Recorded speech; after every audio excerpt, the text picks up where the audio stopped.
Hey, everybody, it's Becky Nangle. I'm the Vice President of Web here, and I'm just so thrilled to welcome you today to our event. I'm going to be moderating the first session and hosting this event, Application Security and DevSecOps Summit, brought to you by Citrix. Our editorial staff, we work really hard on these events. Hopefully you enjoy it. There will be a survey at the end to get your opinions on this event. So please take a minute at the end. Let us know what you think, because editors read every single comment you guys put in, and we work hard in trying to get you new events. So hopefully you really, really enjoy it. Thank you again for being here. So before we start today's event, I have some announcements and housekeeping we want to go through. First, we want to let you know this event is being recorded, and it will be available for future viewing. You're going to receive an email when the replay is available, and it's generally sent out within the next few days. Also, each of today's 3 sessions will be followed by a 5 to 10 minute Q&A. So please be sure to put your questions into the Q&A area of your console as they come up, and we'll get them answered for you. The moderator will go through the questions and pull them out, and we'll ask them to the speakers. So during today's third session, we will be giving away a GoPro Hero 9. You do have to be present to win. That's all you have to do. It's a random drawing based on everyone who's there, but you do have to be online. So be sure to stick around for that session, too, so you can be eligible for that drawing. Finally, we really want to thank Citrix for sponsoring this event. We can't do these events and have them be free without sponsors underwriting the content, and Citrix has been such a supporter of the community. That's what they're doing by sponsoring these and by helping us. So please show your thanks and show your appreciation if you can. Like the event, go ahead, go download those resources, check them out. It's because of our sponsors that we can bring you these summits and that we can plan future summits. So again, thank you so much, Citrix. We really appreciate you. Thank you for underwriting the content and supporting the community and letting us do this. So please download those resources and show them that you appreciate it as well. Okay, so now we're going to go on to the first session of today's summit, Top Reasons IT Managers Need to Embrace DevSecOps. And I am so thrilled. We're about to hear from John K. Waters. He is the Editor-in-Chief of Application Development Trends. He's one of the editors of RedmondMag.com. He has been a friend and work colleague for 15 years now. He's an experienced journalist. He's been covering DevSecOps since before it was even called DevSecOps. He knows this topic in and out. He's been researching it.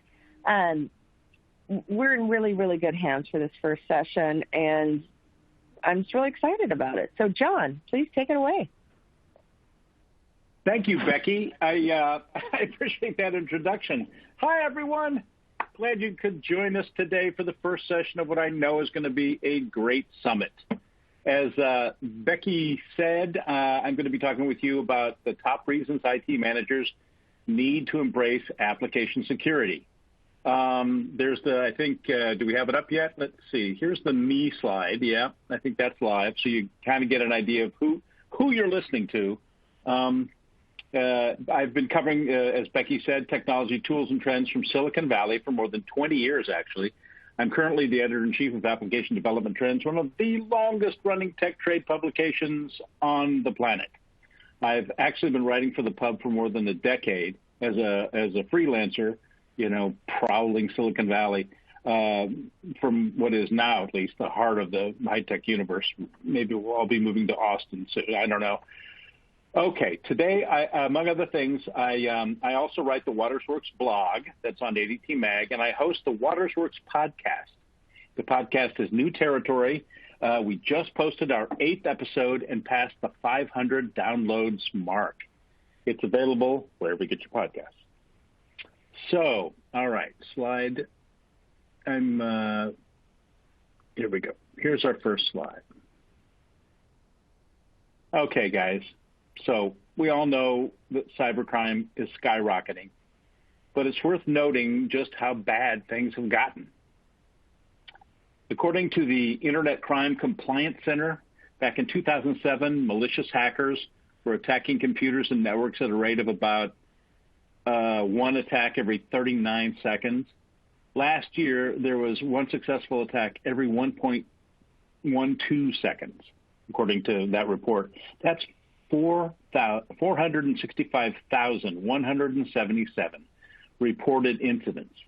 And keep in mind that that's, reported incidents.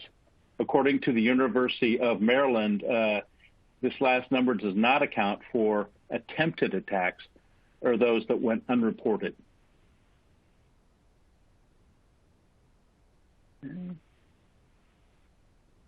All right. Okay, this slide is showing you a little graphic here of how bad things are getting. It shows the percentage of organizations compromised by at least one successful attack since 2014. 86.2% of surveyed organizations were affected by a successful cyber attack. More than 3/4 of the IT professionals believe a successful cyber attack is imminent in 2021. That's an increase of almost 25%. That's really scary. According to the 2021 Cyber Threat Defense Report, more than 3/4 of IT professionals responding to a survey said they believe a successful cyber attack is nearly upon them. So, okay. The headline grabber, of course, is ransomware. This is a quote from Emisoft's State of Ransomware in the U.S., a report they published last year. According to the 2021 Sonic Wall Cyber Threat Report, the world overall has seen a 62% increase in ransomware since 2019.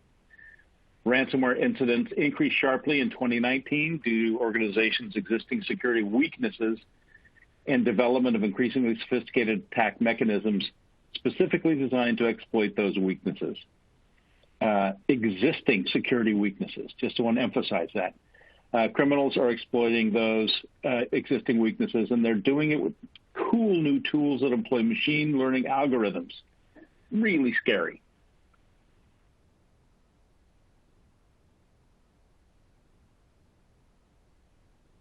Even scarier, in 2021, the average global cost to remediate a ransomware attack rose to $1.5 million, more than double the previous year's average. Almost 200 million ransomware attacks occurred in the first 9 months of 2020, according to a study by SonicWall. According to the cyber mavens at Kaspersky, 16.4 million ransomware attacks were blocked. This is good news that they were blocked, but bad news that there were so many of them. Back in the third quarter of 2020, this was an increase of more than 2 million from 14.2 blocked in Q2 of 2020. Recently, ransomware infection rates have begun to decline, Kaspersky has reported, and that's good. But companies are continuously paying the ransoms. It's just easier 9 times out of 10. In fact, that's even advice that gets given to them. Look, just pay it and get your data back. More than half organizations hit by ransomware pay to get that data unlocked. And that is further fueling cyber criminal activities. Okay. Here we go. Sorry, I'm manipulating the thingy here. Okay. I guess including this photo was kind of snotty. But in the face of so many high-profile attacks and breaches, what have we got? Colonial Pipeline, Acer, JBS, the Microsoft Exchange server attack, the Facebook data leak, the Channel 9 cyber attack in Australia. This statistic is just embarrassing. I looked around and I found similar numbers in other studies and surveys. Seriously? All of which boils down to this. It is extremely likely, a virtual certainty, that your organization has either been hacked, is currently being attacked, or will be attacked sometime in the future.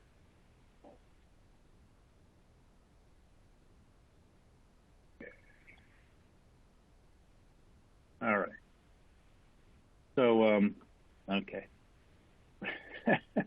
So, wait, John, are you saying that IT managers should care about security of their organization's data and other assets? Next, you'll be telling us to password protect our laptops or lock our front doors.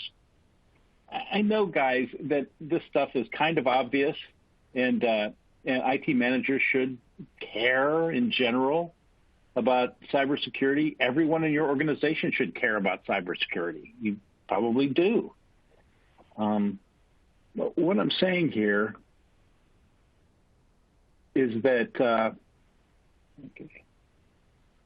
and it's not just me, is that IT managers should care specifically about application security. They should embrace it, as the session title suggests. Embrace it, wrap their arms around it, encourage it, support it with resources. In other words, take a proactive security posture with a focus on app dev. Why, you might ask, am I adamant about this particular point?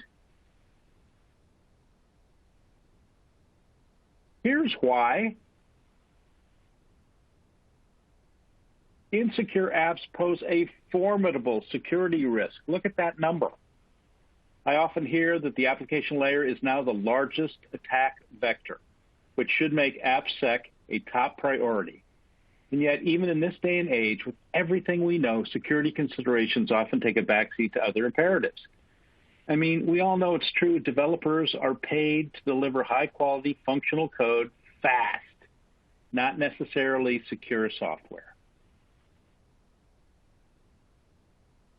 Okay, I want to talk about this guy. The guy who first made me and many others aware of the security risk posed by insecure applications was a computer scientist named Gary McGraw.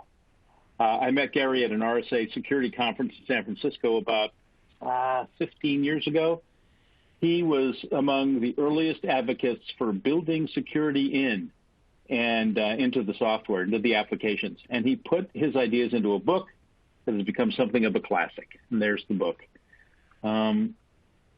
Okay, I'm about to violate the prime directive of PowerPoint presentations with a massive hunk of text. I apologize. I promise it's the only one. Okay, there was kind of a big one earlier, but after this, it's the only one. But I really wanted to share, here we go, this quote from the first story I ever wrote about McGraw's ideas. And yes, I see the typo. Way back in 2005, McGraw told me, for many years, security was about operations, about infrastructure, and the people who keep the network going. But today, the problem is about vulnerable software the operators have to deal with. They get this broken stuff, and they know it's broken, but they don't know how to fix it because they're not software guys. So they just put something around it like an application firewall, or maybe they poke it a couple of times and see how broken it really is with some black box testing. Unfortunately, operations cannot solve this problem. The only people who can solve it are the software builders of the world. This dude was freaking prescient. And not quite right, as you'll see in just a second here. All right. So, okay, here we go. Let's get to the dumb question of the day. I usually limit myself to two, but no promises. What exactly is AppSec? Are we talking about building apps without bugs? Nope, that's impossible. No flaws in the code? No such thing. Apps that can resist an attack or at least not be used to further the goals of an attacker? That's closer. The definition I like best comes from Jack Marsal at Dynatrace. I think I pronounced his name right. Application security is a software engineering term that refers to several different types of security practices designed to ensure applications do not contain vulnerabilities that could allow illicit access to sensitive data, unauthorized code modification, or resource hijacking. That's a bit, it's a bit long-winded, but that's exactly it. That's what application security, that's what AppSec is about specifically. No app is flawless or without bugs, of course.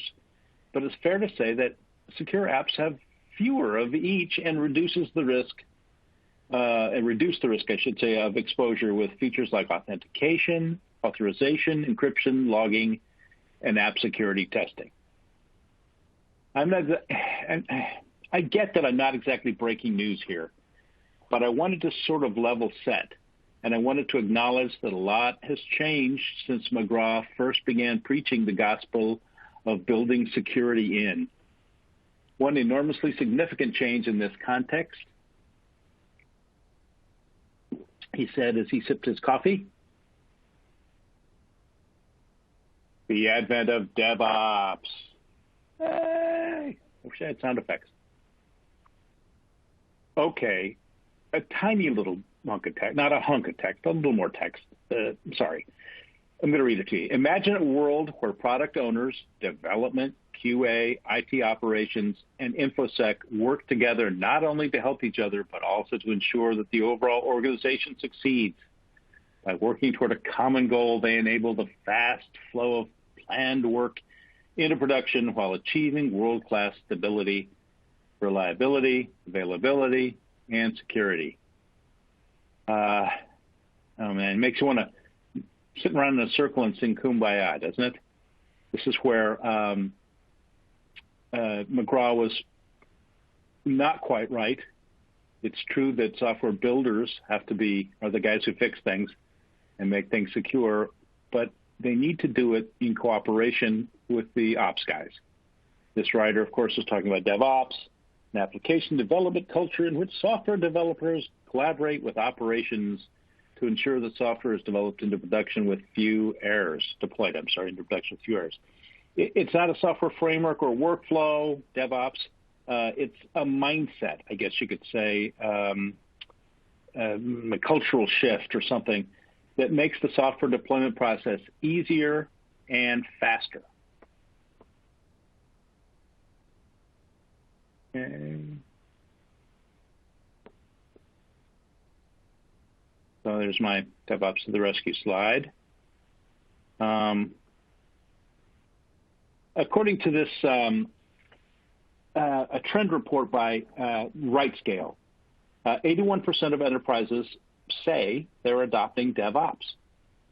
They're breaking down the traditional software development model, which called for those who wrote code to be organizationally and functionally apart from those who deploy it and support it. That has, by most accounts, truly begun to fade. You know, the dev guys aren't just, banging out features, throwing it over the wall, and the ops guys aren't breaking it and throwing it back over, or the QA guys. In a survey of 500 DevOps practitioners, Atlassian found that 50% of organizations say they've been practicing DevOps for more than 3 years. That's very encouraging. This is a great process. This will help to secure everybody. And DevOps has been a real game changer for many organizations. I'm so sorry, I should have a slide for what follows, but I don't, so I'm just going to tell you. There are some name brand companies that are kicking butt with DevOps. Amazon, for example, is known for its killer use of agile dev practices and DevOps implementation. Reportedly, DevOps is part of the company's 2010 move from physical servers to the Amazon Web Services Cloud. According to John Jenkins, a former lead engineer at Amazon, the transition to Agile DevOps is saving that company millions. God knows, poor Amazon needs to save money wherever it can. Okay, Netflix, there's another name brand. In 2015, the company was unanimously chosen for the JAX Special Jury Award. JAX editor Corman Hamilton said at the time, the rate at which this entertainment game changer has adopted new technologies and implemented them into its DevOps approach is setting new standards in IT. So Netflix killing it with DevOps. Target, believe it or not, created an immersive 6-week session called the Dojo, where teams do their usual work alongside Agile coaches who support them as they engage with DevOps. And DevOps isn't rocket science, but DevOps reportedly helped scientists in the NASA Jet Propulsion Laboratory analyze data from the Mars rover Curiosity. I think this is so freaking cool.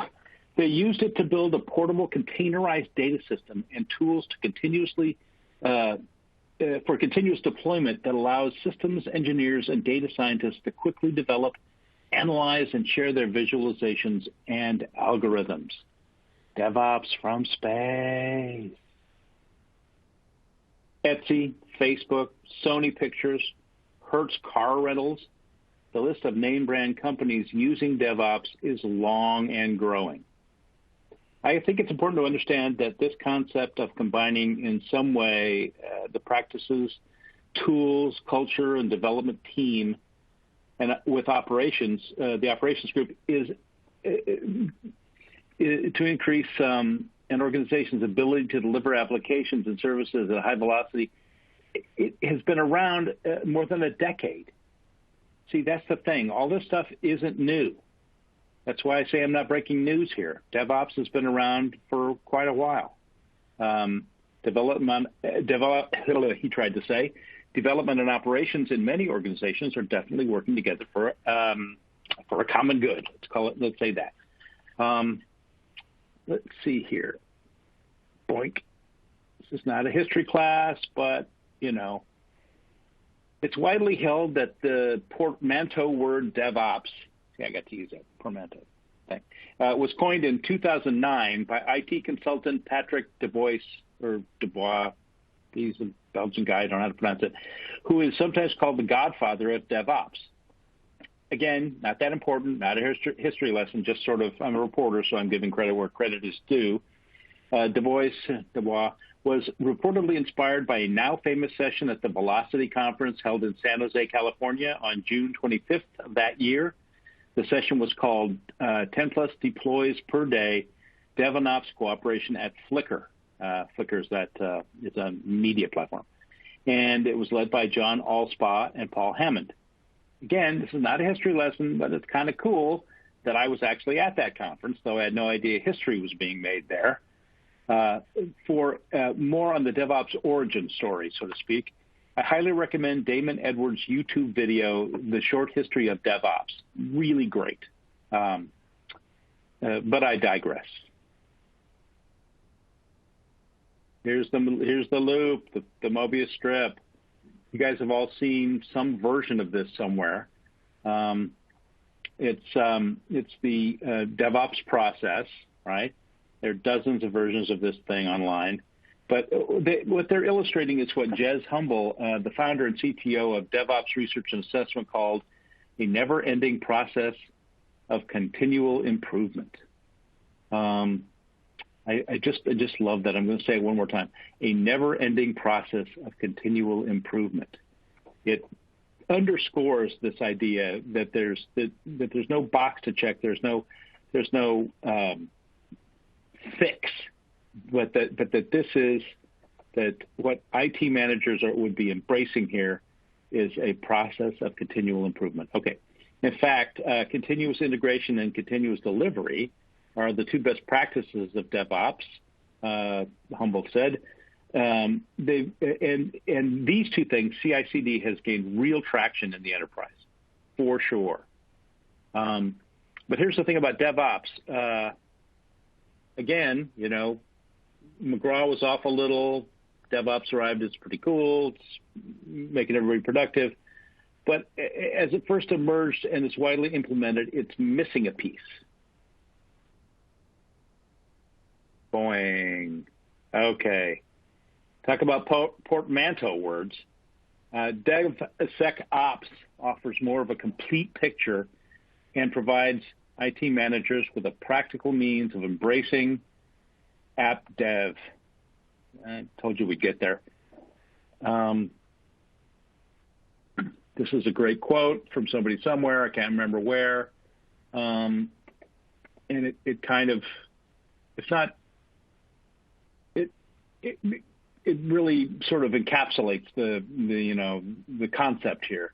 This shifting hard left of the basically testing. Okay, here we go. All right, there we go. See, I sprinkled a little sec in with my dev and ops. Okay, as we know, DevOps stands for development. DevSecOps stands for development, security, and operations.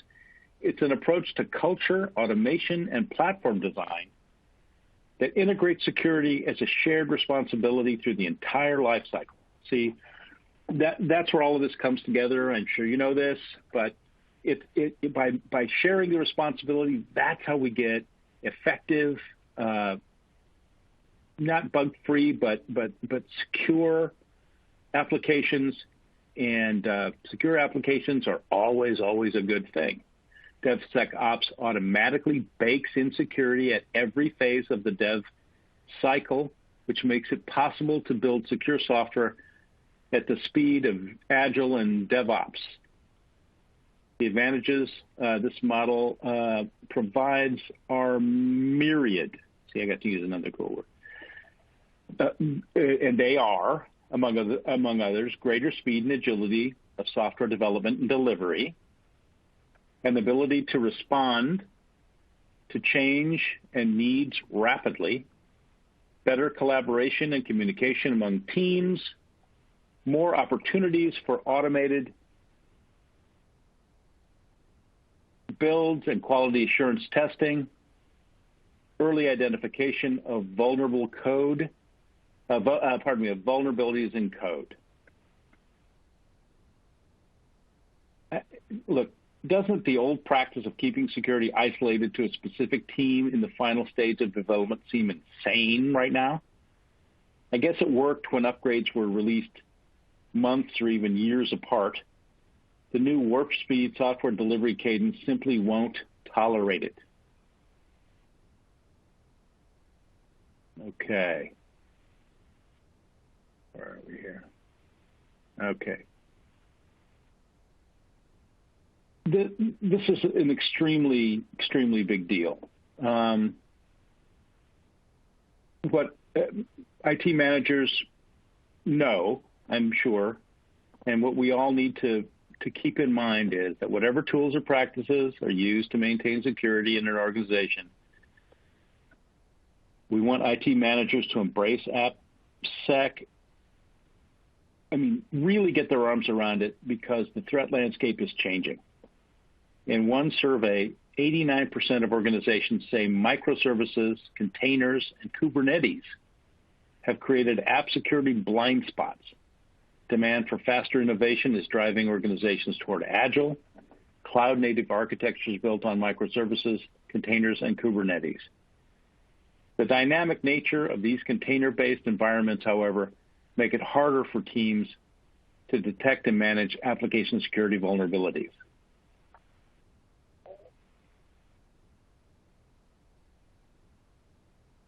So, and throw in, I didn't have a note on this, but keep in mind that the bad guys they're not just getting better, they're getting better tools.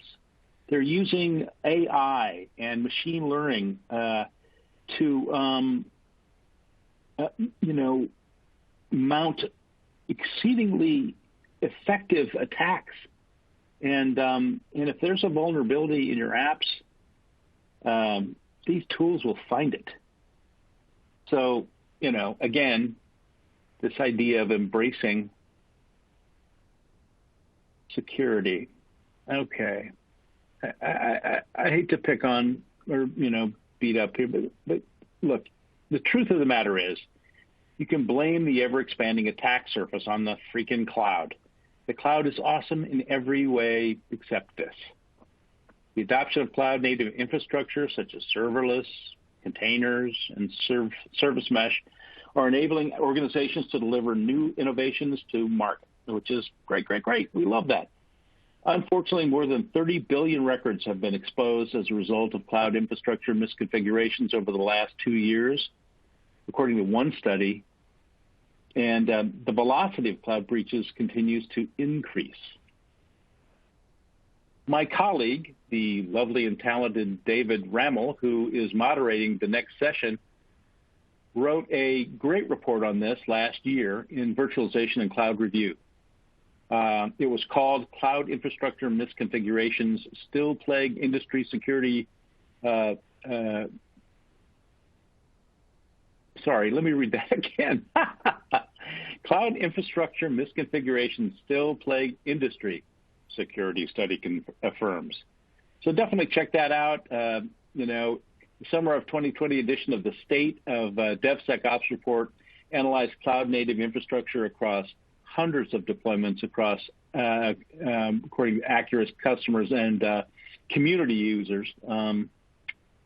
Let's see. David writes, the research revealed that misconfigured cloud storage services are commonplace in 93% of the cloud deployments analyzed, and most also had at least one network exposure where a security group was left wide open.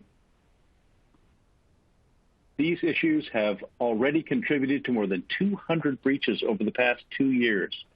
However, new policy violations are starting to become commonplace, such as storing hard-coded keys within environments. 72% of deployments had this issue. This was a key factor in the Imperva breach of 2019. Geez, it's hard to keep track of all the breaches. It's amazing. Okay, where are we here? Let's see. I haven't done this in a while, so I apologize for not having more slides than I should have. Some people have asked me, and I kind of run into this a little bit. When you talk about DevOps and DevSecOps, it's always in the context of CI/CD and Agile. They say, what's the difference? And, well, they're different, but they're related. Agile is a large framework that encompasses the other two practices, I would say. It is a philosophy of software development that is implemented in various methodologies. Scrum, Kanban, scaled Agile framework, that's safe with a little tiny E at the end. DevOps is an Agile development practice and mindset that uses Agile principles, collaboration, communication, utilizing the right tools to streamline software building, testing, and release. CI/CD, continuous, is a DevOps tactic which makes use of the right automated testing tools to implement Agile development. All three practices have the same objectives: create better software in lesser time. I should have rewritten that. There is no watertight difference between them in one sense, since these practices overlap almost all the time. Any developer, QA, ops, who is acquainted with one practice will almost inevitably be acquainted with the others.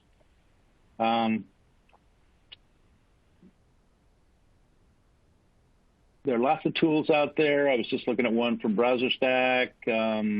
Let's see, Selenium, et cetera, et cetera. Okay.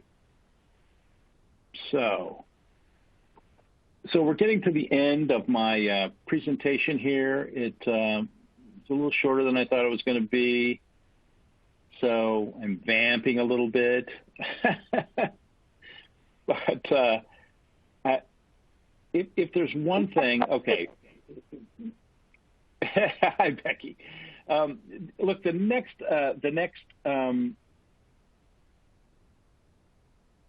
presentation is going to be, I'm going to click over to Q&A here.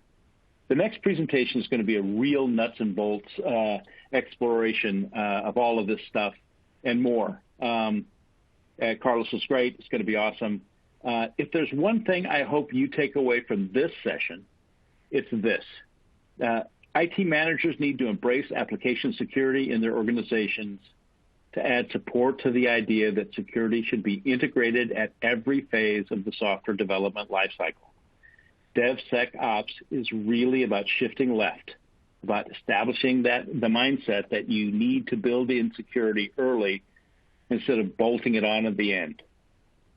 Dev test, dev test, dev test, dev test. Okay. right. That's all I have. Okay, Becky, shall we get to some questions? We do have questions. Thank you so much for that presentation. Before we start, I have actually my own question. The one I know, obviously, I know the application is a more and more popular attack vector. I honestly had no idea it was as high as 92%.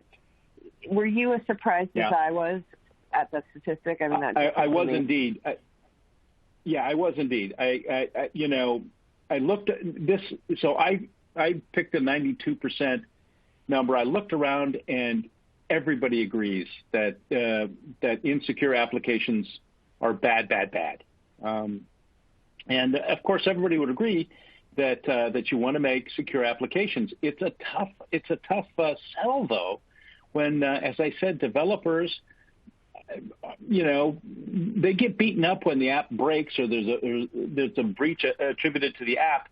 But in the meantime, they're getting flogged to crank out features and upgrades at a faster and faster clip. The current rate at which apps are being, you see this all the time.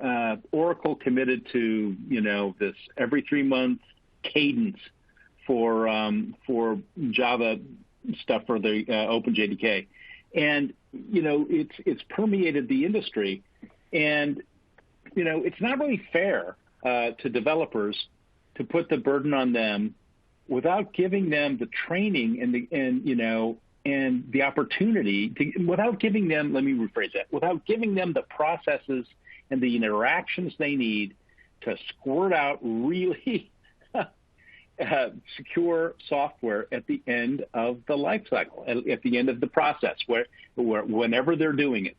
And I don't know. I think developers get a bad rap in this regard. Can we go back to your DevSecOps, where you added security in? So I know this shows operations, and I know that's where IT, gets involved. But can you clarify? I know, obviously, you've made a really great point that IT has to be involved in this, because if they're in charge of security, this is where their vector is going to come. But can you share what kind of things can they do to really, and I know Carlos is going to get more into this, but just in general, how can IT managers, in particular, IT managers, really support this process? I know number one is going for DevSecOps, but what else can they do to support and to get their teams integrated with it? Well, from what I understand and from what people tell me, it's about creating the right culture, right? Which is so nebulous. And the culture, what the hell does that mean? We all wear the same T-shirts. Where can you, people want a concrete roadmap to help build a mindset of digital safety, I guess. That's understandable. It's a tricky business, but I could offer a couple of. Let's see, what was this report I was reading? I think it must have been from InfoSec. Anyway, a few things stuck in my mind from that report about how IT managers who are embracing app dev can create an environment in which DevSecOps can flourish. And the first thing they have to do is they have to create trust. The relationship between your workforce and security practices and personnel, you've got to trust each other. And I think IT managers can be instrumental in developing, I don't know, the Kumbaya thing, no, but creating that environment where everybody gets that they're all on the same page, and the security guys aren't breaking your software. Along those same lines, responsibilities, employee perception of their roles in the organization, along with the trust, everybody's got to get that we're all responsible for this, for secure software. The likelihood that employees translate learned information and skills into secure behaviors, the IT manager can do a lot to make that better, to make it, to improve and increase the likelihood that that everybody will get on board. What's another one? I'm trying to remember. Oh yeah, willingness of employees to get involved and apply resources and support. Again, if the IT managers are supporting them, giving them what they need, then there's going to be engagement, and that's critical. And then there's this business of outcomes, I guess you could say. The perceived consequences need to be measured, and the impact employees believe an incident will have on the organization and their lives has to be well understood. So what was all that? That, some sort of training program. I love this thing that Target did. You don't just say, okay, we're doing DevOps now, everybody cooperate. You have to help them. You have to give them the tools and the training that they need. Did that answer that question? Oh, yeah. I know it was kind of a long answer. No. Sorry. Good stuff. That's exactly what I was wondering. So we have a number of questions coming in. So you guys know we can answer questions. We got about 10 minutes or so to answer questions to get them in. We have several that have come in, though. Let's start with this one. This is a good one. Within applications, obviously, is there a common thread on what the most common weaknesses are in applications, or is it all over the place? That's a really good question. I don't know that I've run across like one thing, that consistently gets screwed up.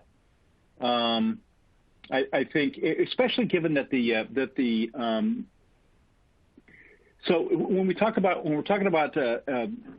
apps that are secure, what they're secure against today isn't necessarily what they need to be secure against tomorrow, because the bad guys are evolving really fast, and they are. It's already ransomware has already become like a franchised business operation, and so the usual stuff, of course, the usual, but again, these guys are forever looking for some little crack, some little some way into the organization so they can get their hands on your data, or they can hold you for ransom and make money. It's better than selling drugs.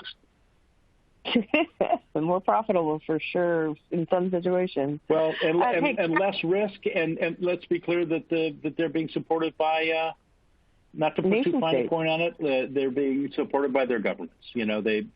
Through by the governments, leaving the laissez-faire attitude. Exactly. Yeah. One comment we got pointed out: security should also be involved with design. Extremely important point. Thank you for making that point. Oh yeah, that's that's all about this hard shift left. The sooner in the process you can start thinking about security. By the process, I mean the application development lifecycle. The better. And design. You bet. Are we designing secure software? Sure. Here's an interesting question. We're not in this. I bet a lot of people are dealing with this. We're not a dev shop, but I'm interested in finding the right questions to ask app providers to raise my level of confidence that they're building secure apps. Any recommendations? I know this is kind of, you don't have to, but it's a great question, right? Ooh, that's a really, really good question. Right, and it points to the fact that it's not all about just the apps that we're developing and maintaining and upgrading in our organization. It's about all the apps out there that I have to that I'm using, that I'm interacting with, that I'm allowing access to my data through. Let's see, questions to ask them. I mean, you might ask them, are they implementing DevSecOps? You might just start there. You could ask them, to tell you what their development process involves. How are they making sure that their applications are secure? And, I think a little conversation along those lines, it'll be pretty clear pretty quickly if these guys are just giving DevOps, DevSecOps lip service, or whether they're really committed and they've really broken down the traditional software development model and, put their coders together with their ops guys. So there's something else I want to say about that. It's just slipped past me. Yeah. Well, look, what I would say about, let me finish. What I would say, just real quick, what I would say about this question is the great thing about this question is that you're asking the question, that, you're not assuming. My God, think of all the open source software that you're using. Yeah, just exploring this question, I think, is going to get you to a more secure relationship with the people who are providing applications for your organization. Another question came in. I continue to witness dev teams use Agile. How is this any different from traditional project management of a software development project? I'm actually going to recommend on this one, if you don't mind, people go to adtmag.com and click on that Agile topic. If they go to adtmag.com and read the Agile Architect columns. It's by a guy named Mark J. Balch, PhD. He is a VP and Agile Architect, and he's got a series of columns. We actually won a national award for best how-to columns, and it's all about how to manage an Agile development team and what it's about and why you do it, the pros and cons, the ins and outs, day. And, Mark, you've read his stuff. I think have. it's a really awesome. good. He's absolutely great. And it is, let's emphasize that Agile is different from traditional project management.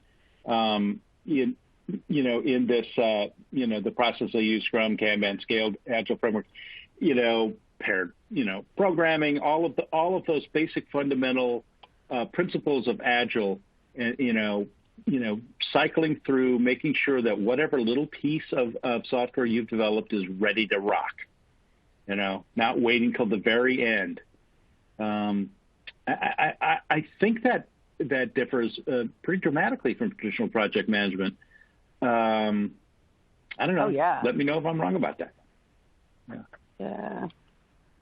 Oh, yeah. So, again, I'm just going to repeat that, adtmag.com, which is one of the sites that John is the editor. If you go to adtmag.com, and there's a bunch of topics on there, click on the Agile topic, and that is the Agile Architect column by Mark J. Balbs. So check that out. So someone just typed in asking for more information. So, sorry, I just spotted this comment that the most software vulnerabilities consider SQL injections. I was about to go to that one. And I was going to say, I think that's true too. Thank you, attendee. You think that's still true? 20 years ago it was SQL injections. This is still SQL injections? I know. You're really that age? That scares me. Yeah. No. That scares me that it's still SQL injections. Because I remember when I first started here 20 years ago, we had one SQL injection hack and scared the crap out of us. And, obviously we plugged everything, never happened again. I think it was the first year I was here 21 years ago. And it scares me that SQL injection hacks still happen. I don't know. Yep. Well, like I said, I'm not breaking news here. It's just, part of what's going, because we're mobile, because we're in the cloud, because people are doing remote work, there are just many more cracks in the system, and you don't want those cracks to be in your applications. And the IT managers can play an important role here by recognizing that and promoting that throughout the organization. Critical. Here's an interesting question, a little pedantic, which I love. What's the difference between DevSecOps and SecDevOps? Is there a difference? Oh, jeez.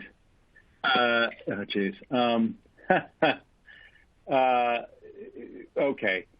So these, I love using this portmanteau words. It makes me seem like I did better in English than I did. So, okay, so SecDevOps is also known as rugged DevOps. It's a set of best practices used to insert secure coding deep inside the DevOps development and deployment process. Deep inside early, lefter, more lefty, lefterer. This Can means you explain the whole shift left for people who don't know what that is? Because I'm even a little confused. It's just, shift left is just all about, doing more earlier in the process. It really, there are complicated definitions of that. It's just, the whole point is to find defects earlier in the software development process. You move some processes that you used to leave to the very end. We build this thing and now let's try to break it. And you break little pieces of it or try to. It's more than just, it's about better services and achieving better business results, I guess you could say. In a security context, it's just about introducing security checks and work during the development phase. It's hard to do all this because of the existing old culture, but it's not exactly hard to do. You just have to change your mindset. That's why I've said mindset like about 15 times in this presentation. The goal is to ensure that the code base is designed to be secure from the start, rather than checking it later. Which, by the way, let me just, I didn't actually talk about this too much. Maybe Carlos will too. That requires a level of automation that your organization might not be used to. Automation's a good thing. It's a scary thing, but it's necessary sometimes to really make this work and really make that shift left.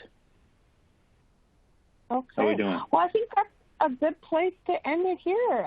Give us a nice 5-minute break before the next session. John, thank you so much. We really, really appreciate it. This has been fantastic. Thank you, everybody, so much.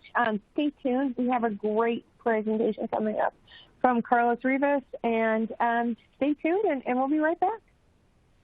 Okay, welcome back, everyone. Thank you for being here. Thank you to John Waters for that first session, and, of course, our sponsor, Citrix, for underwriting this summit and allowing us to bring you this great content.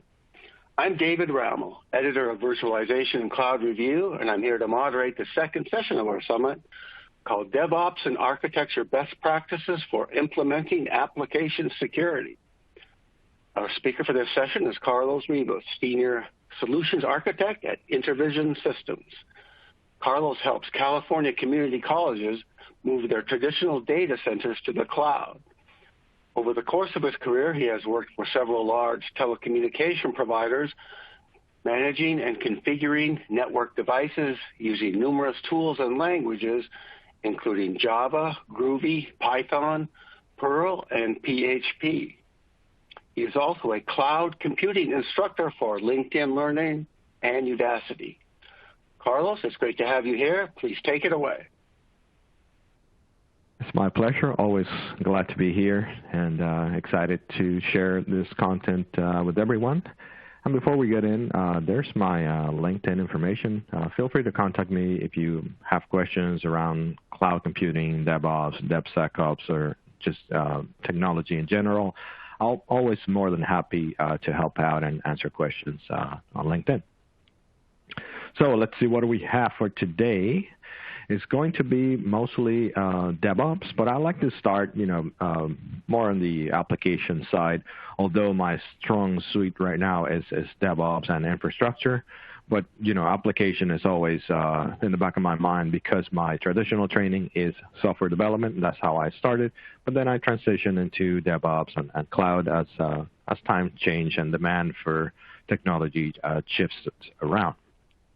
In the end, of course, I'll be more than happy to take your questions. So we're going to start talking about application security. And this is in the context of a software developer, by the way. So we're going to be talking about, things that can help you improve your process in one way or another, or make sure your application is nice and safe as it goes through its life cycle of development, deploying, and monitoring in general. So let's just jump right in. For example, microservices is a great technology to consider when developing these days. And I always bring it up, whether it's a conversation about security or not, because having a smaller type of architecture for your overall project is always great because it allows you to have multiple team members contribute at the same time. You're not going to have as many collisions. You're going to have less issues with dependencies and all that. So keep that in mind. But it's also great in the sense of security context, which is why we're here. So let's take a look, for example, what we can do with it. Just to clarify, a definition is essentially a variant of the service-oriented architecture, and it's basically loosely coupled services that make up your entire application. This is more or less what that looks like. You would have, let's say, an inventory component, an accounting component, a shipping component, and all that, and an overall e-commerce structure. And this is how you want to have it for the sake of higher availability and security. So the question here is, how does this microservices benefit me at all in the terms of security? Here we are. Let's say that we have a mobile client or a web visitor that comes to your website, and they go in through an authorization server. The authorization server is nothing more than an application that's going to be there to capture users and passwords, perhaps a multi-factor authentication or something like that, that can overall, just get them to certify that they are who they say they are. When that happens, there's going to be they're going to get an access token. Okay, with this access token, now they can actually access your application. And chances are that in front of your application, you're going to have something like an API gateway or some other authorization servers of some kind that is going to say, hey, is this person claiming who they say they are? And they're going to have this access token, and then your software can use this access token to go through the authorization server to say, hey, is this valid? Is this person actually logged in? And they're going to get the software is going to get a yes or no in that particular context. Now, when this happens, the authorization server is going to return a JSON web token. And of course, I'm just using a standard here. It could be very different in your situation. But let's say that we get this JSON web token, and this is your security credential to access your entire application. This token is going to be very different if you're an admin of your application, because then you're going to have access to things like accounting and back-end and back-office type of access into your application.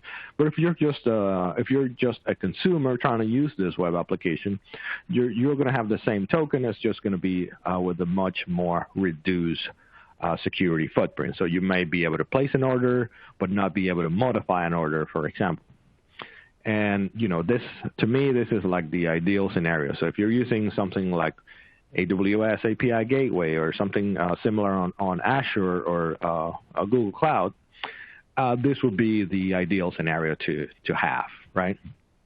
Because now from this point forward, and going now into the actual microservices, all you need to worry is about, does this person has an approved token? And does the token provide the necessary permissions to access this function or not? And that's it. You don't need to worry about, is this user logged in? Is this user not? You don't need to worry about any of that stuff.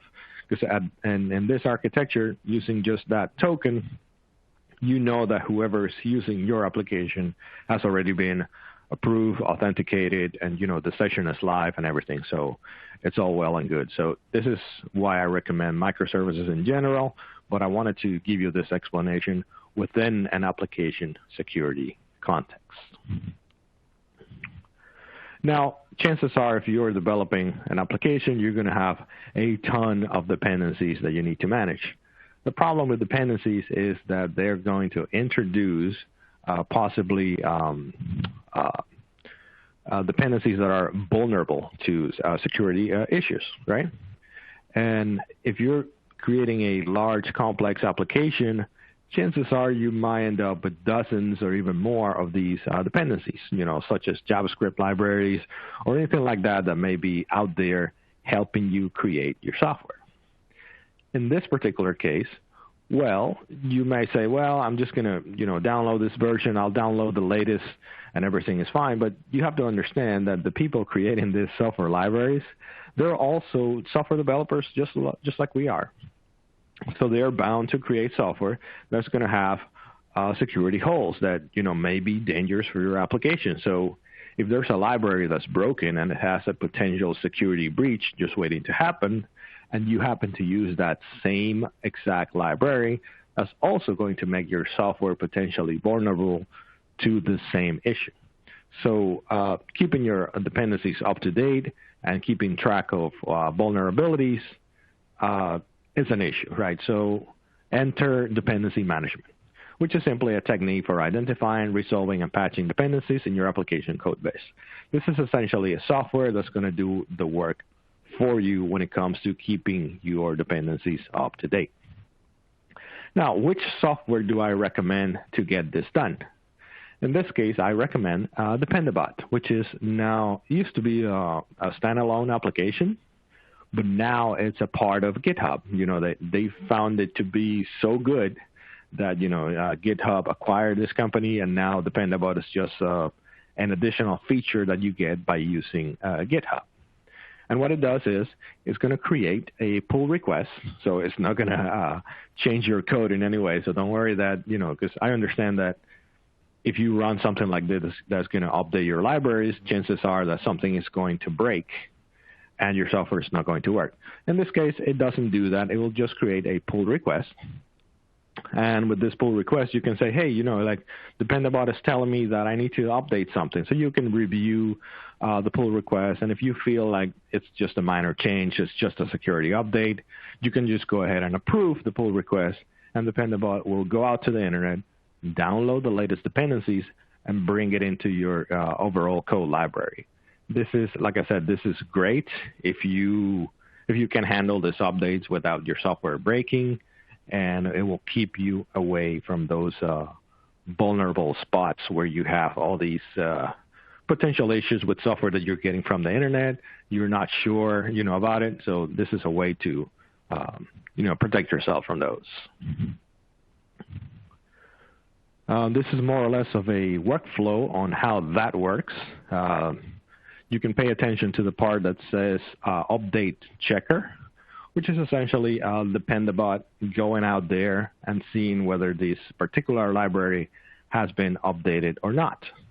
Once that update happens, then you get that pull request that I just mentioned, and then you get to decide, hey, am I authorized, am I okay to proceed from 4.5.0 to 4.6.0? Is this going to break my software? Perhaps let me do a little test before I merge it in. If not, just go ahead and do the update. So it's a really fast and efficient way to keep your software up to date and not have to worry about it. Because this is, once you set it up, it's essentially a fully automated process. Let's switch gear a tiny little bit to user authentication, which is another critical component when it comes to application development.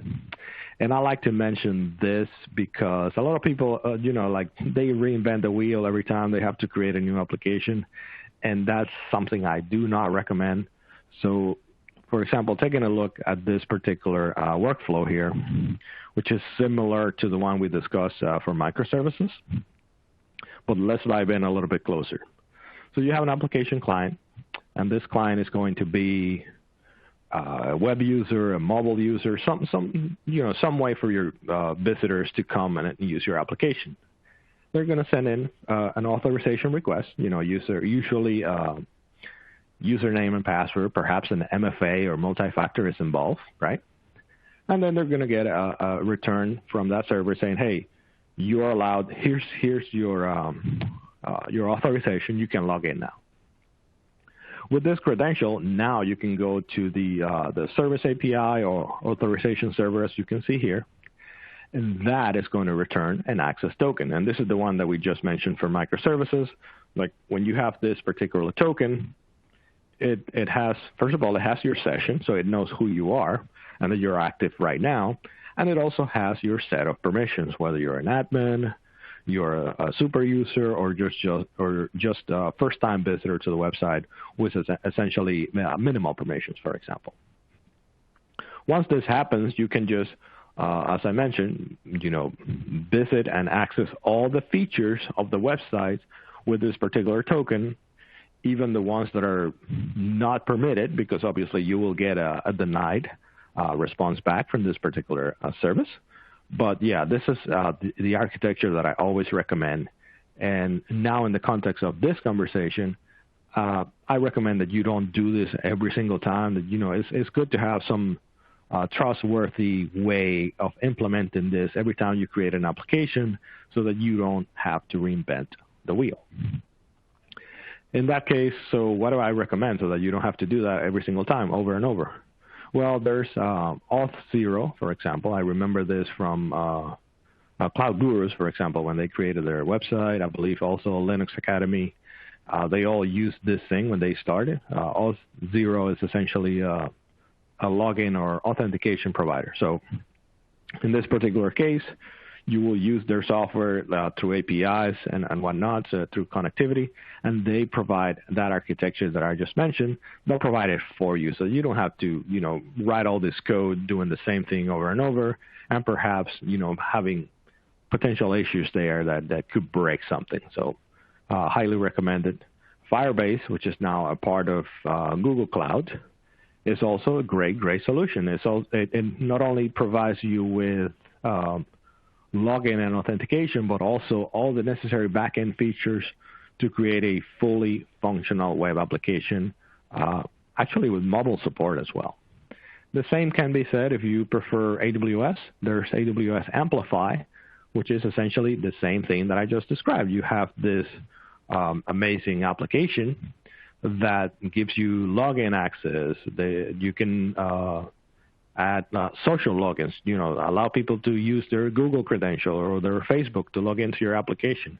And you can implement this literally in minutes. I've done this in minutes using any one of these tools. I believe the only one that I have not used here is Firebase, but those other two, they're like super great. They're really efficient in respect of your time.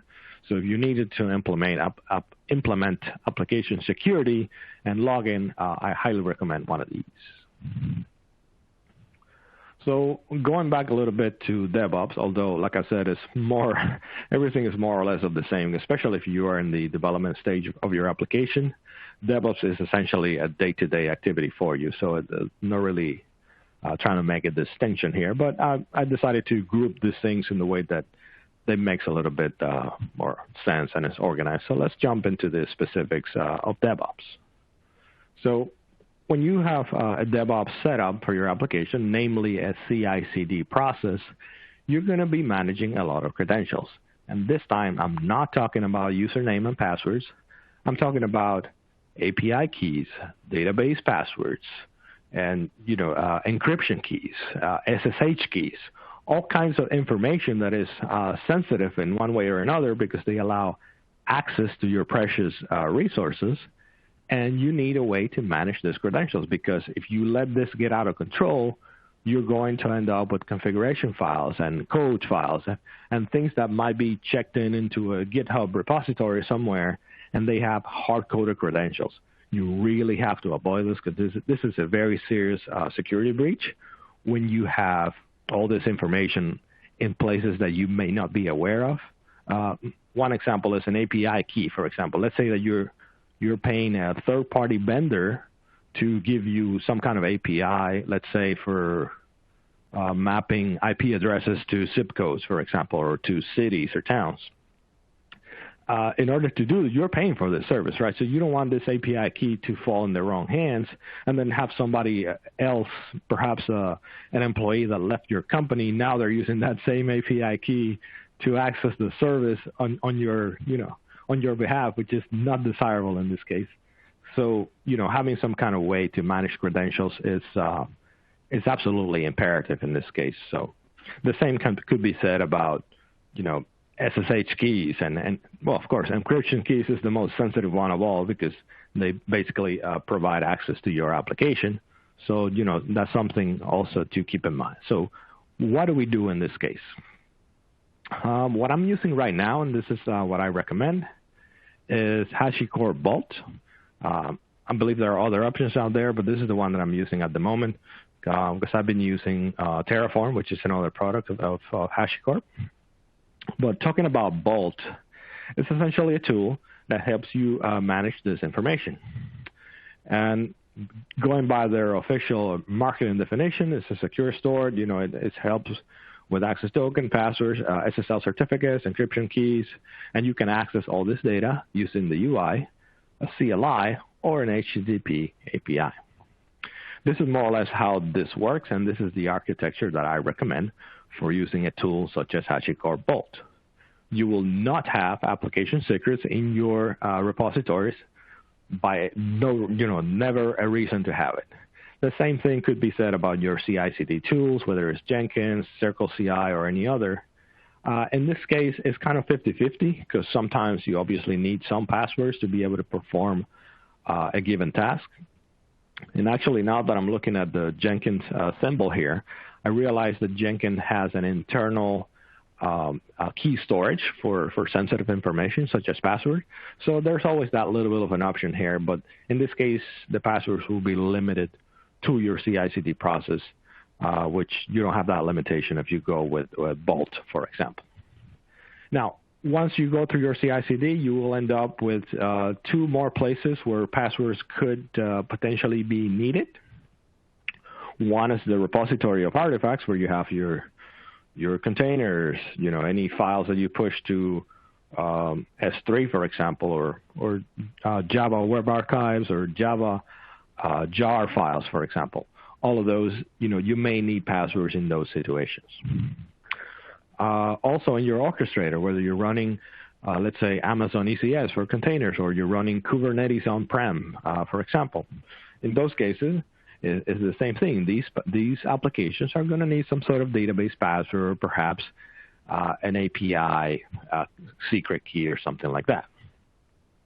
In all those cases, I highly recommend not storing any kind of sensitive information.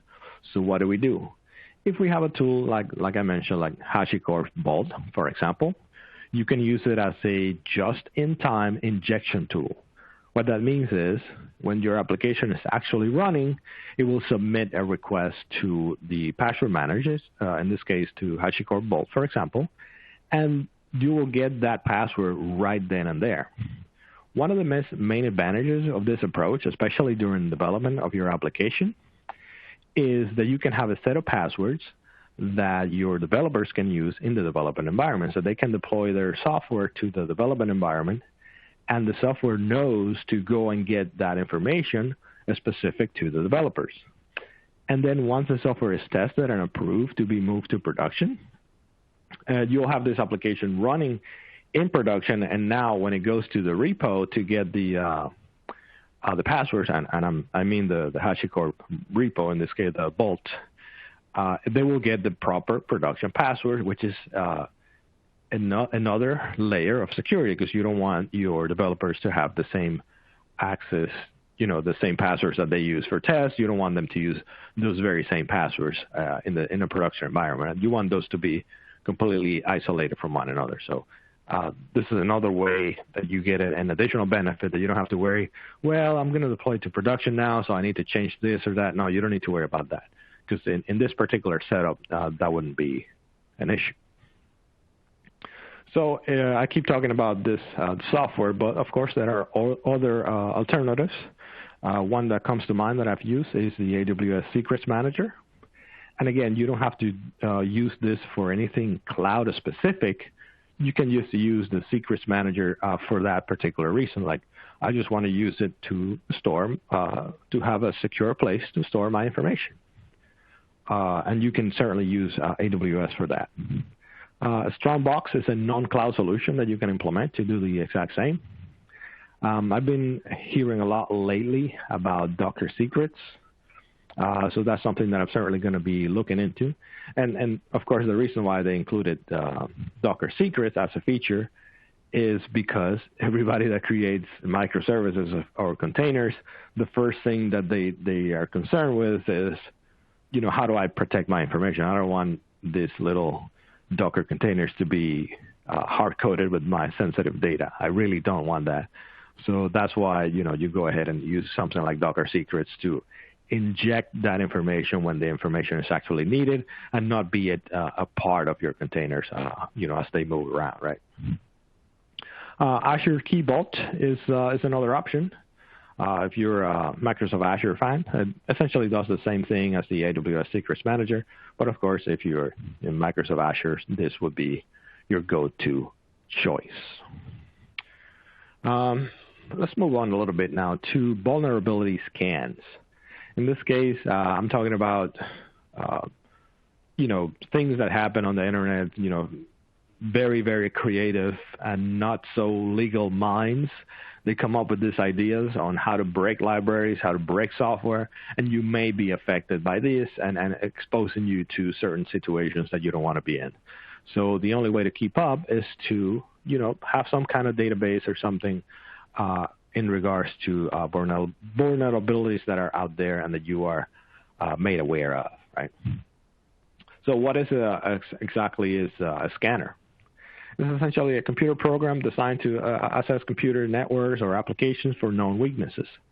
These scanners are used to discover the weaknesses of any given system.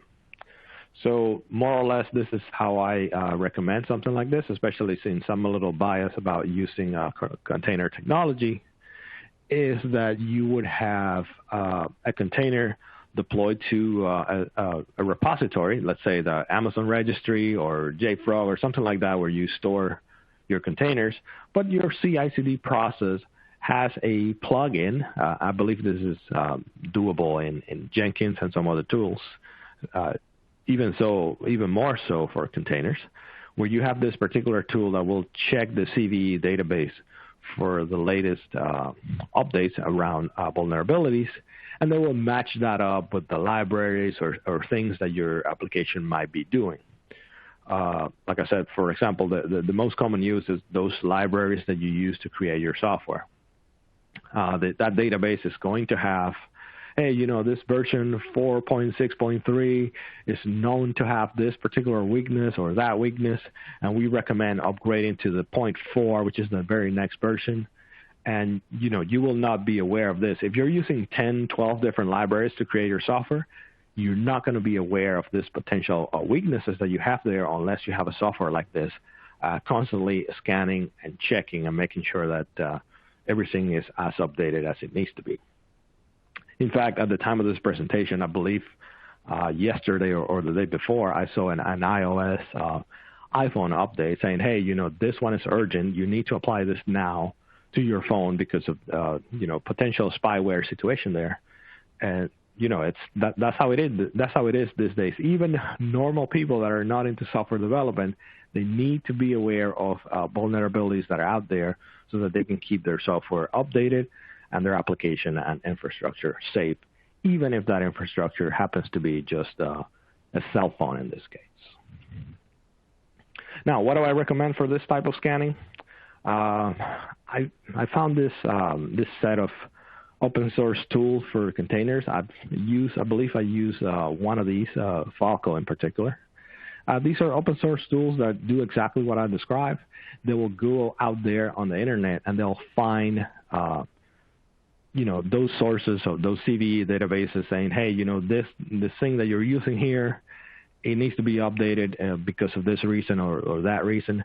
And you can use, like I said, Docker Bench or Dagda or Falco in this case if you're into those Docker containers. If you're more into networking, for example, your role is more of a network administrator for your company, you probably know this already because this is like the number one thing. It's Wireshark. This is very, very well known in the industry. And this is essentially for, monitoring, like if you want to know what's going on with your network traffic, this is something that you would use. Mostly, me personally, I've used Wireshark for troubleshooting reasons.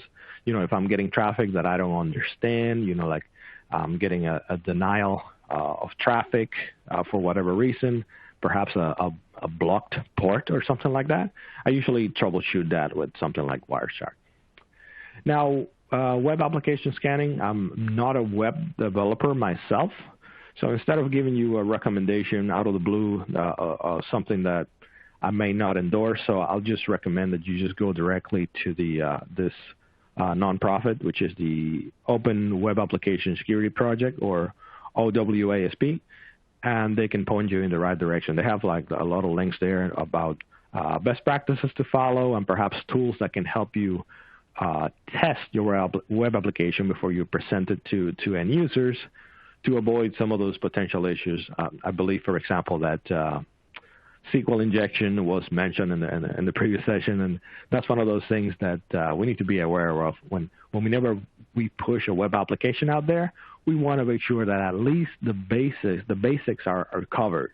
We don't want to have like the super basic weaknesses out there exposed to the world. So a scanning tool specific for web development can certainly help you find those issues and close them out. Encryption, there's never been a conversation about security that does not include encryption. This is always going to be a part of the conversation. And I understand that encrypting data, especially in real time, it can consume some CPU resources and force you to have beefier machines to handle the encrypt and decrypt process back and forth. But like I said, this is something that it shouldn't even be out of the conversation ever when we're talking about security. Usually in this slide, I have a way of telling you how to do things, but this time I have a different slide that shows how not to do it. For example, I'm showing an actual weak spot here. In this particular scenario, you have a client that may have data encrypted at rest, and that goes for both sides, not only the client, but also the server. But in this case, in the middle, we have unencrypted traffic. So what is the problem with unencrypted traffic? If the data isn't encrypted after all, what is the issue with unencrypted traffic?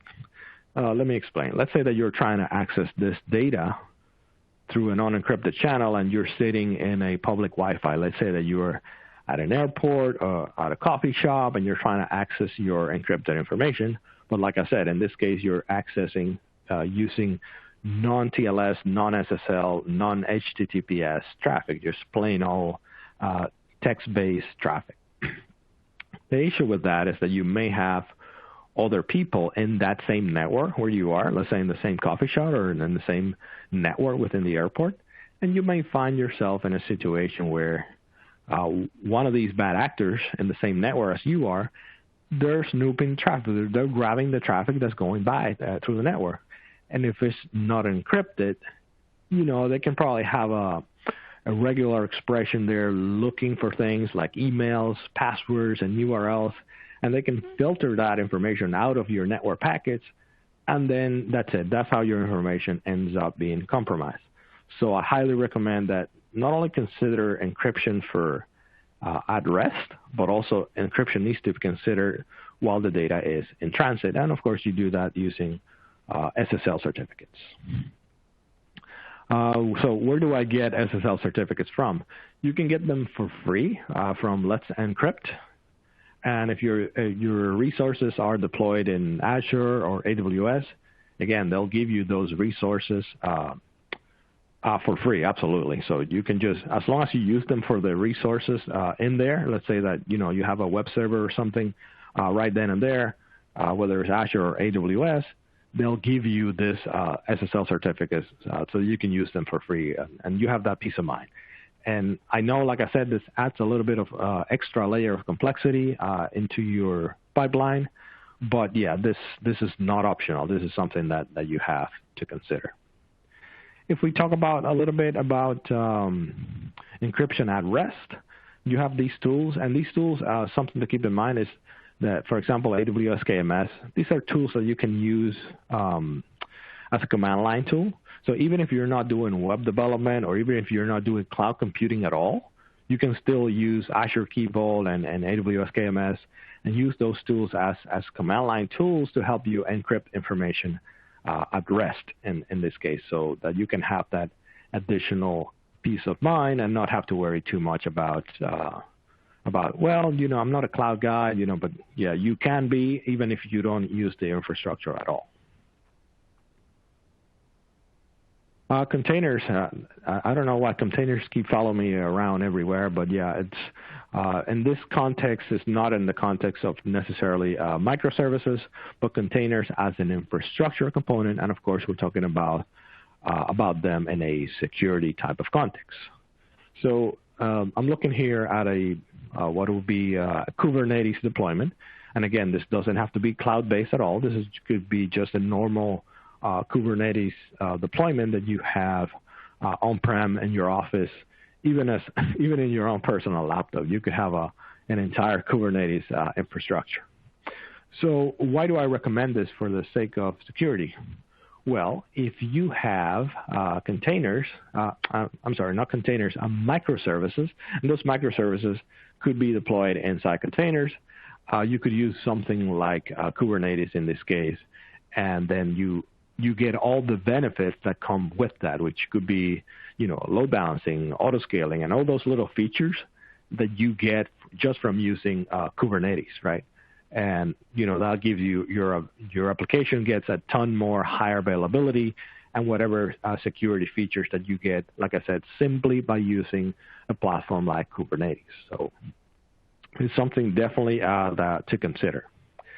And of course, if you have microservices inside containers, then you have the entire, basically the entire industry backing you up, because everybody is kind of doing the same thing. So you would have a CI/CD process doing the vulnerability scans that we talked about. You're going to have runtime security, like I said, provided by the platform itself, or perhaps some third-party tools that are specific to the platform.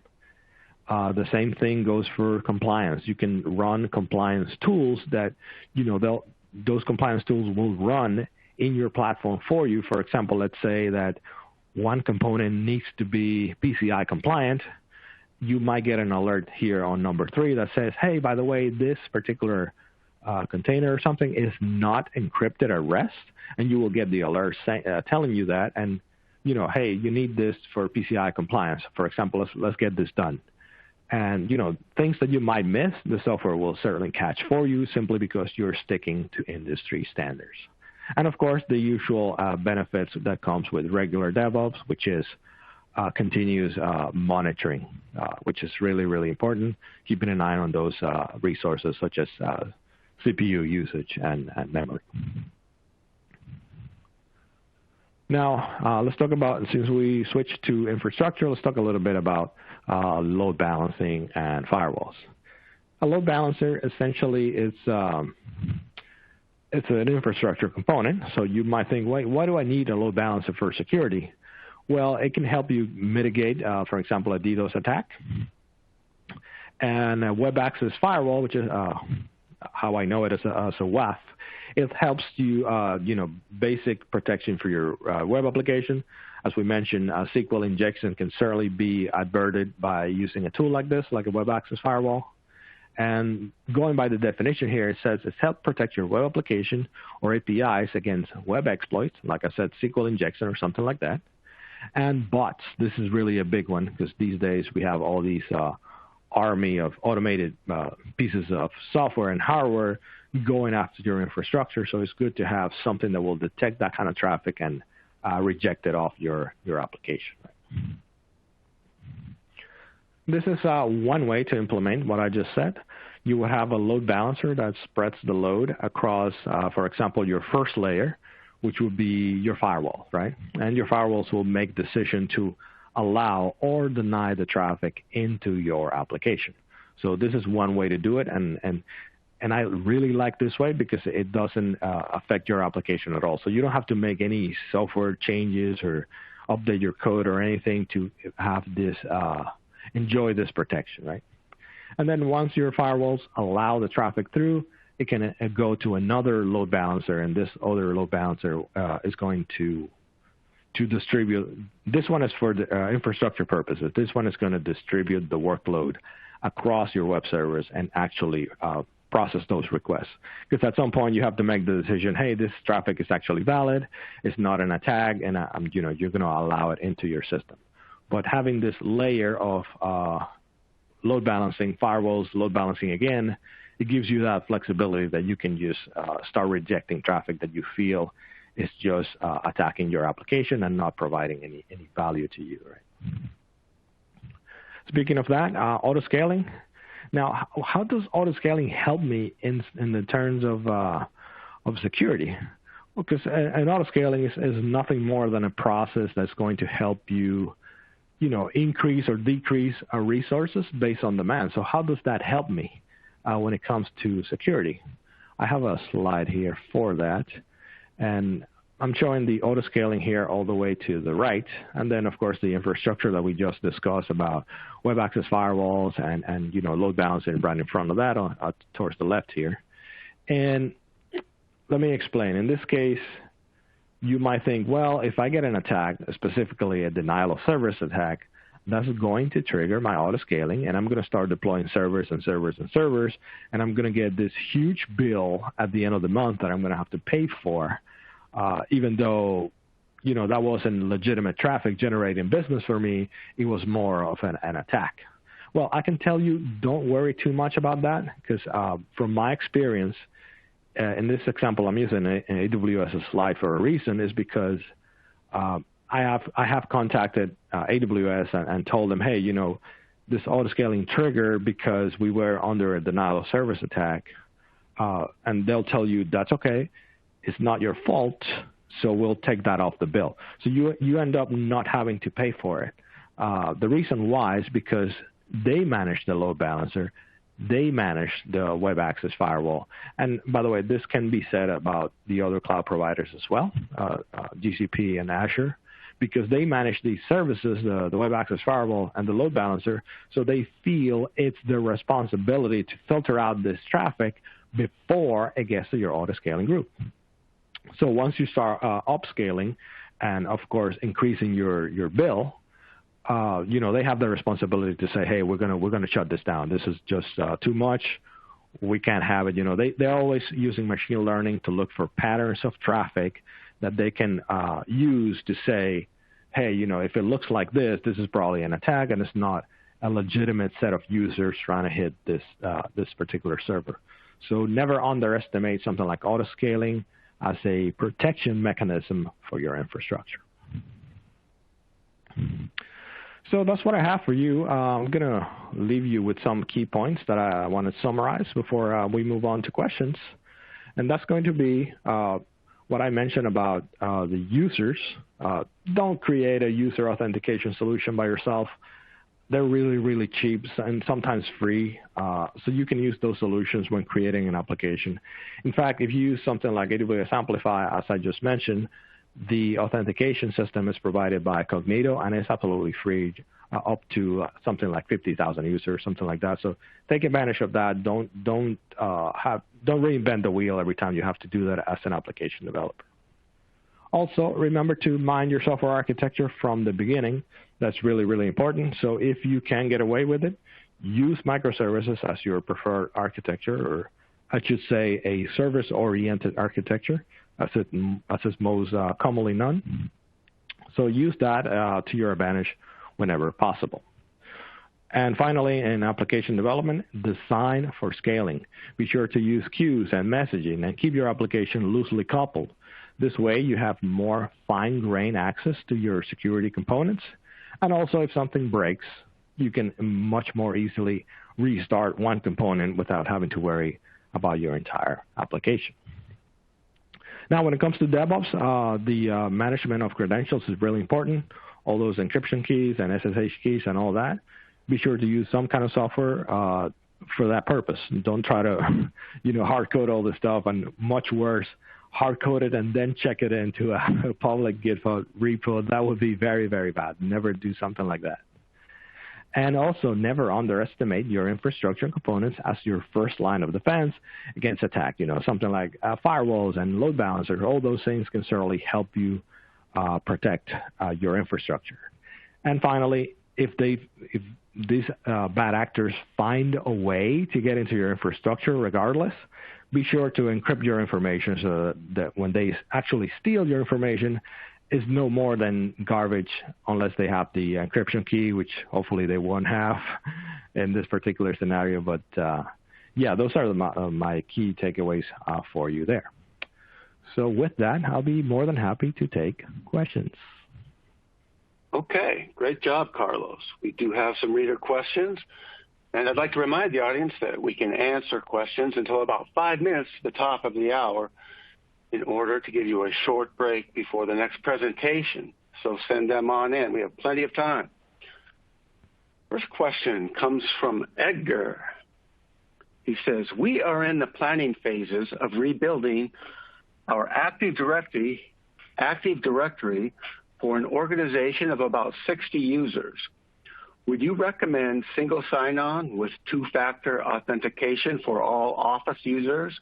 We are a manufacturing company with really no development outside of APA connections for EMR apps. First of all, thank you for the question. It's really hard to go against any addition when it comes to security. So my short answer is going to be yes all the way. For example, something like Active Directory, as you mentioned, that's certainly a solution that's very, very popular, and it's going to be compatible with pretty much everything out there from AWS components and Microsoft Azure. All those will be compatible in one way or another. The most important thing that I like about Active Directory is that you can use it as a SAML, S-A-M-L, SAML provider for your single sign-on, meaning that you can integrate it with something like a third-party Okta, for example, if you wanted to create an application portal that, forcing people into two-factor authentication and that kind of thing, or just using it as a single sign-on tool to be able to log into the cloud or use some other application. So, whenever I'm trying to implement single sign-on, starting with Active Directory is like the best thing that could happen. To me, that's the very best source of truth when it comes to credential management. So that architecture that you propose is perfect. Yeah, just absolutely go for it. Okay. Edgar also has another question. He's asking about USB keys that have fingerprint readers built in to help with password security. What do you think about those? That's one of those controversial things. Although it goes to the very basics of security, which is something you know and something you have. In this case, something you have is a key in your pocket. So it's interesting. I would say it's interesting. I never had a use case for it personally, because these days it's mostly the MFA devices, our phones mainly. I have used those tokens in the past as a two-factor.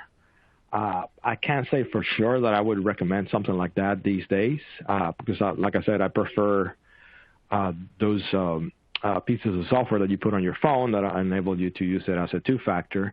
And there are some software that are also cloud-based. So even if you lose your phone for whatever reason, you can go to the cloud and use the same two-factor authentication without having to get a new phone or something like that. So I'm not sure about how to feel about that particular one. So I'm not sure I would recommend it. But yeah, definitely two-factor is a must-have these days. It doesn't necessarily have to be a USB key. Like I said, it could be a phone or a cloud-based software, but having the functionality is mandatory essentially these days. Okay. Here's a question from Doris in the audience.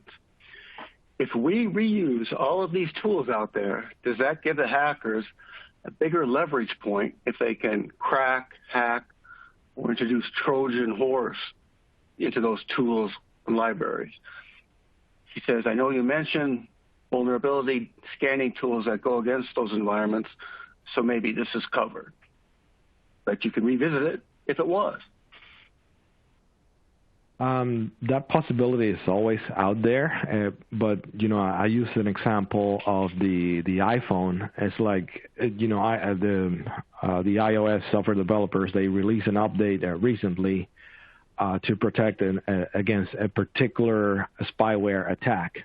But my point is, people are not going to stop using iPhones just because of, they're willing to take the risk and accept that, Apple is going to come up with the protection for that particular patch as soon as humanly possible. The same goes for software development. Something I recommend, especially if you're downloading libraries off the internet, is to only use the ones provided that you download from the actual vendor. Don't just take Google something and download it and install it in your environment. That sounds pretty dangerous, and that goes mostly for Docker Hub type of containers, or even AMIs or machine snapshots that you may find in the AWS marketplace. So in all those situations, when I'm downloading something from somewhere, I try to stick to the vendor, and the vendor in this case could be something as simple as the Apache Foundation. If we're talking about free software. Something that comes from a legitimate source. Now, again, going back to the iPhone example, because it comes from a trusted source, it doesn't mean that the software itself can be trusted. You can still have security breaches and vulnerabilities and weaknesses in all kinds of software, all the way down to your operating system, and then, back up to your software libraries and APIs and all that. So the risk is always there. So as long as you use security scanners to make sure that you're up to the latest, you should be fine. Because the thing is that an attacker that doesn't attack, it doesn't make sense. So they'll attack somebody, and hopefully that somebody, you're not the first one. And then once that happens and the information goes to the government, it will become available in those vulnerability databases, and everyone will know to protect themselves as soon as possible. Okay, great. I'd like to remind the audience we have plenty of time for questions, so send them on in. The next one in the Q&A box reads, can you provide an example of when not to use dependency management? Yeah, perfect time for that question, because I was doing some work related to that earlier today. And the thing about dependency management is that it will try to force you into updating for security reasons, or simply for to keeping you up to date. The thing about that is that you may not want the update, or you may not need the update. The example that I was talking about this morning prior to this call, it was about let's say you work in a manufacturing firm and you have this legacy manufacturing equipment that's using software from the 80s or 90s. There's absolutely no chance that you're going to find an update out there. If you have an issue, you're done. That vendor is gone, it's off the market. You still have to use this machine for manufacturing reasons, and you need to access it from the computer, so you're going to be using this particular API to get something done. And no, having dependency management is not going to help you, because, like I said, there's never going to be an update for this particular software in this case. So, yeah, there are certain scenarios, or, for example, you work in a highly isolated environment, highly secure environment without any connectivity to the internet whatsoever. So in that case, dependency management is really not going to help you, because you're going to be like in this environment where no updates are ever going to happen. So you might as well just do it manually. So if you ever need to do it, you can do it manually in that case.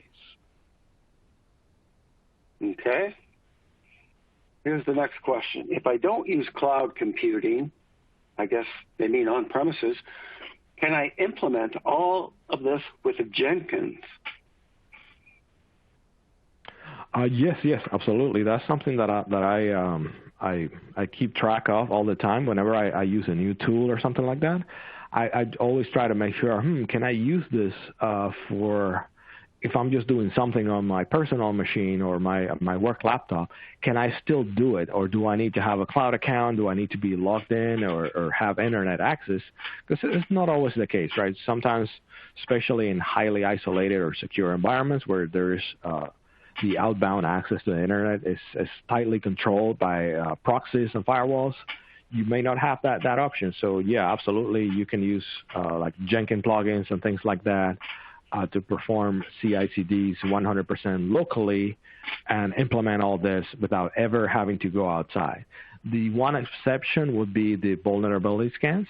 You want to have access to the latest and greatest databases of the vulnerabilities in order to provide a reliable way to say, hey, the software passes or the software failed for that reason. Okay, great. Carlos, you earlier talked about the vulnerability scans, and somebody is asking if they need to be manually updated. Yeah, that's one of those situations where if you are in an environment where there's simply no access to the internet, or you have like a very tightly controlled internet access, you would have, in those cases, you would have to download, perhaps through an approved channel, get those databases updated, kind of like in the same way Microsoft Windows will keep the malware database on your computer updated every so often to make sure that you're up to date. It's not something that's going to happen all the time, but it's something that needs to happen if you want to be up to date in what's out there, especially all this ransomware, all that stuff. You want to be aware of that situation. You don't want somebody taking advantage of a certain exploit of a software that you're using simply because you're not aware of it, right? So that's the reason why you want to, at least whether manually or automatically, you want to be up to date with vulnerabilities. Okay. I think your first slide had to do with microservices. And here's a question asking, if my application is monolithic, how can I go about breaking it up into microservices? I'm sure that's a very big endeavor on its own, so maybe just you could talk about how to get started with that huge project. Yeah, absolutely. The whole refactoring industry, that could be a career by itself, just refactoring software. And in that particular case, what I recommend is think about messaging queues. So it may be hard to break up an application, especially once you get past 100,000 lines of code, 200,000 lines of code. It could easily take months or years to break up an application into meaningful, smaller pieces. So what I recommend is just go ahead and set up a messaging queue. Any messaging queue. It could be an on-prem RabbitMQ or something like that, or a Microsoft-based one. Or if you're in the cloud, you can use something like SQS and Amazon. For example, and you can use these messaging queues to send application messages to your own application, and that way you can say, okay, whenever I get this inventory request, I can send it to the inventory component of my application, and then slowly take your application and let's find this inventory component and let's see if we can extract it out of there. Let's just take the source code that does this one and only functionality and see if we can turn it into let's say if it's a legacy Java application, let's turn this into a Java Tomcat standalone file that just processes the inventory in this case, and then subsequently turn that into a container, for example, once you have it ready as a microservice.